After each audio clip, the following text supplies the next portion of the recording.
wisdom, intelligence, and knowledge live so closely together that one may easily be mistaken for the other. In fact, it often happens that knowledge or intelligence get used where wisdom is meant to be applied. Intelligence can generate great achievers. Knowledge can produce highly skilled professionals.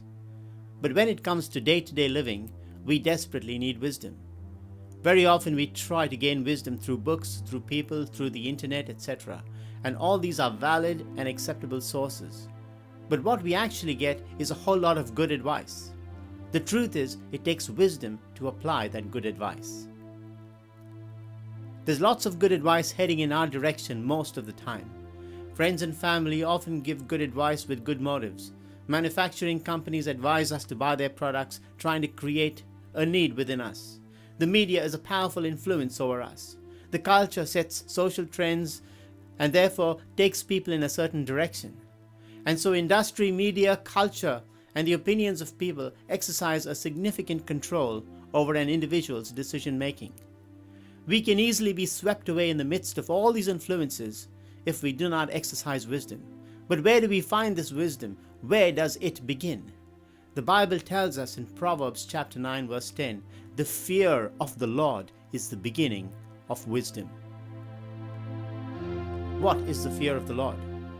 Let's take an example. Little Johnny, who is 4 years old, is playing with his ball in the front yard. His father clearly tells him that he is not to go out of the front yard because there is traffic on the street.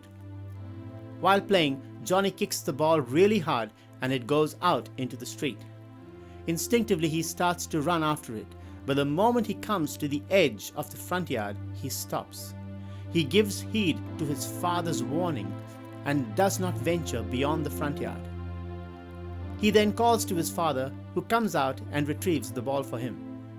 Fear of his father kept him from overstepping the boundary of the front yard. What we see is a demonstration of wisdom. Johnny did not try to work out a clever solution for himself. He simply took heed of his father's warning and stayed within the allocated boundary. The fear of the Lord is something like that. In certain situations, it could be dangerous to try and work out a clever solution. It is better to stay within the God-given boundary, because that is the fear of the Lord, and that's where wisdom begins. The fear of the Lord is a healthy, positive attitude towards God. It is sensitiveness to God's ways and standards. It is recognizing boundary lines that God has drawn and understanding that they have been drawn for our safety. It is making God's standards a priority over every other influence.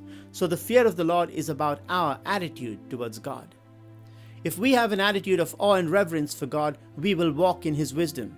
But if we develop an attitude of indifference towards God, then wisdom does not have a chance to begin, and it's likely that we will rest upon our clever ideas to get through a crisis. Human intelligence is not a substitute for divine wisdom. Too often people try to make intelligence work where wisdom is supposed to rule.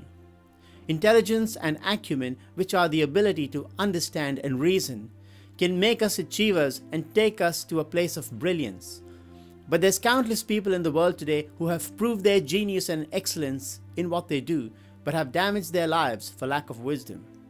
So it's possible for us to be great achievers and yet fail to demonstrate the simple wisdom that 4-year-old Johnny did, and that is keeping within the allocated boundary that is designed for our safety. The fear of the Lord is an attitude of reverence to God. It makes us sensitive to what pleases God and what doesn't, so that we can make right choices. But no matter how many mistakes we have made in the past, we can come to Jesus and start afresh today, walking in the fear of the Lord, for that's where wisdom begins.